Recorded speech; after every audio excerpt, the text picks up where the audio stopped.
दोस्तों, पिछले कुछ सालों में लगातार ये देखने को मिला है कि हमारे देश का कॉर्पोरेट सेक्टर जो है वो बहुत हैवी ग्रोथ बुक कर रहा है, विच इज अराउंड 300%। मतलब पिछले 5 सालों में जो हमारा कॉर्पोरेट सेक्टर है वो 3 गुना हो चुका है अपने प्रीवियस साइज का। बट वो रिफ्लेक्शन हमें एम्प्लॉयज की वेजेस में नहीं देखने को मिलता है। मतलब एम्प्लॉयज की वेजेस में बहुत बड़ा फर्क नहीं पड़ा है। अगर हम इन्फ्लेशन के साथ, महंगाई के साथ आपकी सैलरीज को एडजस्ट करें तो हमें कहीं कहीं पर यह देखने को मिलता है कि वेजेस पहले से कम हो गई है। मतलब आपको मिलने वाली जो सैलरी है वो पहले से कम हो गई है। इसका इंपैक्ट हमारी ओवरऑल इकोनॉमिक ग्रोथ पर पड़ता है, हमारी प्रोडक्टिविटी पर पड़ता है, लोग इनफॉर्मल सेक्टर की तरफ शिफ्ट हो रहे हैं। इन सारी चीजों पर आज हम अपनी नजर डालेंगे। दोस्तों, मेरा नाम है Prakhar Tripathi and welcome to Chahal academy YouTube channel. So what sluggish salaries and slow down in Indian economy might mean. Indian economy में जो स्लो डाउन है और वेजेस की ग्रोथ में जो हमें स्लगिशनेस दिखती है, उन दोनों के बीच में क्या इंटर रिलेशन है। गवर्नमेंट ऑफ इंडिया ने इस चीज पर कंसर्न्स अपने जाहिर किए हैं कि भाई जो हमारे जो अभी रिसेंटली इकोनॉमिक चैलेंजेस जो चल रहे हैं, it is because of the slow down in urban demand. Urban demand क्यों कम होती चली जा रही है? जब कंपनीज जो बहुत प्रॉफिट्स बुक कर रही हैं अपने एम्प्लॉयज के साथ, वो प्रॉफिट्स शेयर नहीं करेंगी in the form of wages and salaries, तो ऑब्वियस सी बात है कि हमारी जो अर्बन डिमांड है वो सर्टेन फॉर्मल सेक्टर्स की वो कम होती चली जाएगी। The finance ministry flagged sluggish wage growth in the formal sector contributing to weak household demand। देखिए, अगर कोई व्यक्ति कमाएगा नहीं तो वो डिमांड नहीं करेगा मतलब खर्च नहीं करेगा। और जब खर्च नहीं करेगा, मान लीजिए मेरी सैलरी आती है और मैं कोई चीज खरीदता हूं, खर्च करता हूं, तो उससे क्या होता है, जो प्रोड्यूसिंग कंपनी है, जो मैन्युफैक्चरिंग कंपनी है, उसको भी इंसेंटिव मिलता है कि वो ज्यादा से ज्यादा प्रोडक्शन करे। अगर मैं खर्च ही नहीं करूंगा प्रोडक्ट्स पर तो मैन्युफैक्चरिंग कंपनीज बनाएंगी क्या? और अगर बनाएंगी नहीं तो यही रीजन होता है स्लगिश जीडीपी ग्रोथ का। तो इसी वजह से इंडियन इकोनॉमी में हम देख रहे हैं कि पिछले कुछ सालों से हमारी जो जीडीपी ग्रोथ है, जितनी हम पहले बुक कर रहे थे उतनी जीडीपी ग्रोथ हमें देखने को नहीं मिल रही। क्या क्या चैलेंजेस फेस कर रही है इस वक्त Indian economy? Sluggish wage growth. कई सारे सेक्टर्स हमारे यहाँ के जो बहुत तेजी से ग्रो कर रहे थे, काफी हाई वेजेस दे रहे थे एम्प्लॉयज को, जैसे कि आईटी सेक्टर हो गया, बैंकिंग सेक्टर हो गया, लॉजिस्टिक्स सेक्टर हो गया, एफएमसीजी सेक्टर हो गया, इन सारे सेक्टर्स ने वो वेजेस को देना बंद कर दिया है। कई बार ऐसा देखा गया है कि महंगाई को अगर हम हटा दें, महंगाई के साथ हम अगर एडजस्ट करें, मतलब इसका अकाउंटिंग करें, तो हमें ये देखने को मिलता है कि वेजेस जो 5 साल पहले मिल रही थी, आज उससे भी कम वेजेस मिल रही हैं, जो रियल वेजेस है, राइट। उसके अलावा इसका इंपैक्ट सीधा सीधा हाउस होल्ड डिमांड पर पड़ा है। हमारे देश में ओवरऑल हाउस होल्ड एक्सपेंडिचर जो है वो कम हो चुका है। Reduced urban demand as a concern indicating lower spending power among households के पास एक्सपेंडिचर का पावर नहीं बचा है। मैं फिर से बता दूं, अगर एक्सपेंडिचर हम नहीं करेंगे, खर्च हम नहीं करेंगे, तो हमारी जीडीपी नहीं बढ़ सकती, राइट। उसके अलावा और कुछ इंडियन इकोनॉमी के चैलेंजेस हैं, जैसे कि एम्प्लॉयमेंट जनरेशन। अगर हम देखें तो फॉर्मल सेक्टर में जो एम्प्लॉयमेंट जनरेशन है वो काफी लिमिट हो चुका है। अब लोग इनफॉर्मल सेक्टर की तरफ शिफ्ट होते चले जा रहे हैं। ये एक बहुत बड़ा चैलेंज है टूवर्ड्स इंडियन इकोनॉमी, ठीक, क्योंकि हमारे देश में जो वर्क फोर्स है वो लगातार बढ़ता जा रहा है, बट उसके ही पैरेलल पर, उसके ही प्रोपोर्शन में अगर हमारे देश में प्रोडक्शन नहीं बढ़ेगा, मैन्युफैक्चरिंग नहीं बढ़ेगी, तो हमारे देश का युवा या वर्क फोर्स जो है वो मेजरली इनफॉर्मल सेक्टर में चला जाएगा या फिर अनएम्प्लॉयड रहेगा, right. Despite economic growth, the labour force has not been matched by suitable job opportunities. Job opportunities नहीं है। A significant portion of workers is engaged in informal और लो वेजेस जॉब्स। उसके अलावा सेक्टोरल इंबैलेंसेस हैं employment में। Rural areas की हालत और भी ज्यादा खराब है। रूरल एरियाज में जो वेजेस की बढ़ोतरी है वो नेगेटिव में है, मतलब आपकी वेजेस कम होती चली जा रही है लगातार, और लिमिटेड प्रोडक्टिविटी है, ठीक। प्रोडक्टिविटी भी हम नहीं बढ़ा पा रहे हैं। इंपैक्ट क्या होगा इसका ओवरऑल इकोनॉमी पर?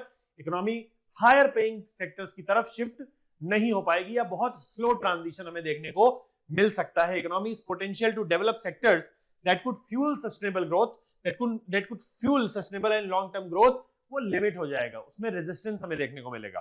साथ ही साथ प्रोडक्टिविटी कम है और इकोनॉमिक आउटपुट भी कम आएगा, क्योंकि ऑब्वियस सी बात है डिमांड से ही सब कुछ ड्रिवन है, डिमांड और उस पर खर्च। जब आपने डिमांड करी और खर्च किया, उससे ही ग्रोथ बूस्ट होती है। अगर डिमांड नहीं होगी तो ग्रोथ नहीं हो सकती। Increased informal sector employment, informal sector की तरफ लोग ज्यादा शिफ्ट हो रहे हैं, क्योंकि फॉर्मल सेक्टर में जो अपॉर्चुनिटीज है, जो पे है, वो इतना नहीं है कि वो उनकी डिमांड को, हाउस होल्ड डिमांड को भी फुलफिल कर पाए, right. The large share of employment in the informal sector where wages are low and job security is limited. Social security नहीं है, जॉब सिक्योरिटी नहीं है, बट फिर भी लोग उसकी तरफ जा रहे हैं क्योंकि फॉर्मल सेक्टर में जॉब्स ही नहीं है।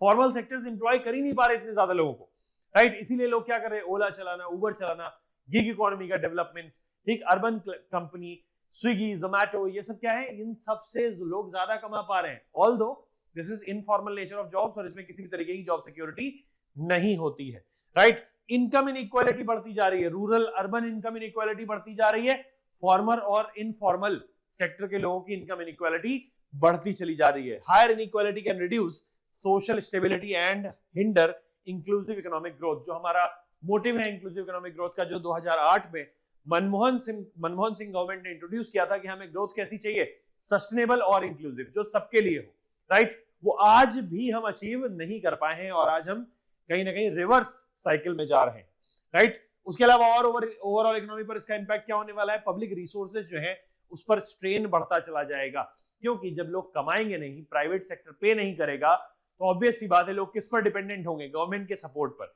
कि गवर्नमेंट सब्सिडाइज करे चीजों को, गवर्नमेंट हमें फ्री में राशन दे दे, गवर्नमेंट किसान को फ्री में सीड्स दे दे, गवर्नमेंट किसान को फ्री में फर्टिलाइजर्स दे दे, गवर्नमेंट हेल्थ केयर हमें फ्री दे दे, गवर्नमेंट हमें एजुकेशन फ्री दे दे, राइट। इन सब चीजों पर पब्लिक रिसोर्सेज है, गवर्नमेंट रिसोर्सेज पर हम, गवर्नमेंट सपोर्ट पर हम डिपेंडेंट होते चले जाएंगे। इसकी वजह से पब्लिक सेक्टर पर और ज्यादा प्रेशर बढ़ता चला जाता है।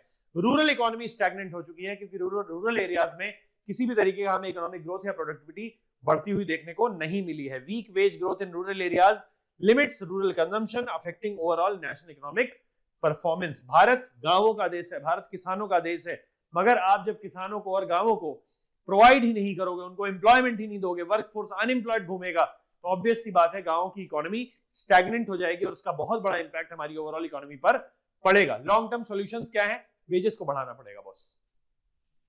कंपनीज को आप फ्री नहीं कर सकते कि वो प्रॉफिट्स बुक करती चली जाएं और एम्प्लॉयज के साथ उनको शेयर ना करें, इसलिए लगातार वेजेस को बढ़ाना बहुत जरूरी है। Job creation and employment generation, ऐसे सेक्टर्स को बढ़ाना होगा जैसे कि टेक्सटाइल सेक्टर एक मेजर लेबर एम्प्लॉयमेंट सेक्टर है, राइट, जहां पर लेबर का इन्वॉल्वमेंट इज मैंडेटरी, तो ऐसे सेक्टर्स को हमें बढ़ाना होगा। एमएसएमई को हमें बढ़ाना होगा, small and medium enterprises, micro small and medium enterprises को हमें ज्यादा से ज्यादा पुश करना होगा। उसके लिए गवर्नमेंट मेजर्स लाने होंगे, प्रोडक्शन लिंक्ड इंसेंटिव्स लाने होंगे, कैपिटल आसानी से अवेलेबल करानी होगी, जिससे कि ज्यादा से ज्यादा लोग एंटरप्रेन्योर बनना चाहें, छोटे लेवल पर बिजनेस करना चाहें, क्योंकि उससे बहुत सारे लोगों को एम्प्लॉयमेंट मिलता है। फॉर्मल सेक्टर एम्प्लॉयमेंट को प्रमोट करना होगा, फॉर्मलाइजेशन ऑफ इनफॉर्मल सेक्टर, जो इनफॉर्मल सेक्टर भी जिस तरीके से काम कर रहा है उन जॉब्स को फॉर्मलाइज करना होगा, कि भाई जो भी इनफॉर्मल सेक्टर है, जो लेबर को एम्प्लॉय कर रहा है, वो कहीं ना कहीं किसी ना किसी तरीके की जॉब सिक्योरिटी, सोशल सिक्योरिटी ये उनके लेबरर्स को दे। This is very important, right. इसके अलावा स्किल डेवलपमेंट और एजुकेशन, जो स्किल इंडिया प्रोग्राम हमारा चल रहा है, हम ये जानते हैं कि प्रोग्राम तो हम सारे चला देते हैं, बट कहीं ना कहीं उन प्रोग्राम्स का इंप्लीमेंटेशन अच्छा नहीं हो पाता, उससे हमें आउटपुट देखने को नहीं मिलते हैं, राइट। बट हमें वाकई में स्किल डेवलपमेंट की जरूरत है, अदरवाइज आज से कुछ, अगर हम 20 साल की बात करें, जब हमारे पास 20 साल नहीं, लगभग 15 साल बाद की बात करें, जब हमारे पास 100 करोड़ लोग अनएम्प्लॉयड होंगे, तब आप क्या करेंगे? तब अगर उनके पास स्किल्स नहीं होंगी तो उनको कहीं भी जॉब्स नहीं अवेलेबल होंगे, और ऐसे लोग क्या अनएम्प्लॉयड घूमेंगे, और इससे कहीं ना कहीं लॉ एंड ऑर्डर डिस्टर्ब होगा, सोशल स्टेबिलिटी डिस्टर्ब होगी। Rural development and agricultural reforms भी जरूरी है। अगर एग्रीकल्चरल रिफॉर्म्स नहीं हुए, अगर प्राइवेट सेक्टर का इन्वॉल्वमेंट हमने नहीं लाया एग्रीकल्चर में, प्राइवेट इन्वेस्टमेंट नहीं बढ़ाया एग्रीकल्चर में, तो ऑब्वियस सी बात है धीरे धीरे एग्रीकल्चरल प्रोडक्टिविटी भी स्टैग्नेंट हो जाएगी, और एग्रीकल्चर में जो वर्कफोर्स है वो और भी ज्यादा लोग अनएम्प्लॉयड होते हुए हमें देखने को मिलेंगे, वो और ज्यादा एक डिस्गाइज्ड अनएम्प्लॉयमेंट हमें देखने को मिलेगा। ठीक है, इनकरेजिंग प्राइवेट सेक्टर इन्वेस्टमेंट, हमारे देश में प्राइवेट सेक्टर इन्वेस्टमेंट बहुत कम है सारे सेक्टर्स में। ठीक है, तो हमें प्राइवेट सेक्टर का इन्वॉल्वमेंट, उनका इन्वेस्टमेंट बढ़ाना है, राइट। पब्लिक प्रोजेक्ट होते हैं, एग्रीकल्चर सेक्टर है, ठीक है, यहाँ पर हर जगह इंफ्रास्ट्रक्चरल प्रोजेक्ट्स हैं, यहाँ पर प्राइवेट सेक्टर का इन्वॉल्वमेंट, उनका इन्वेस्टमेंट बहुत जरूरी है। Investment in infrastructure to attract private investment, right? Government will have to invest in infrastructure, create an enabling environment for private sector, ease of doing business को बढ़ाना पड़ेगा आपको, 100% इलेक्ट्रिफिकेशन करना पड़ेगा आपको शहरों और गांवों का। लेबर लॉज थोड़ा सा रिलैक्स करने होंगे, क्योंकि लेबर लॉज को रिलैक्स किए बगैर आप प्राइवेट सेक्टर को इन्वेस्ट करने के लिए मजबूर नहीं कर सकते हो, right. There is a question regarding all of this discussion कि हमें चैलेंजेस बताने हैं जो इंडियन इकोनॉमी फेस कर रही है because of sluggish wage growth, subdued household demand and employment generation. इस पर डिस्कस करना है हमें। How do these factors impact overall economic growth, and what long-term solutions should be implemented to address these problems, these issues? I hope you found this video informative. For more such informative lectures, for more such informative sessions, do subscribe to the channel. Stay tuned to the channel. Thank you so much.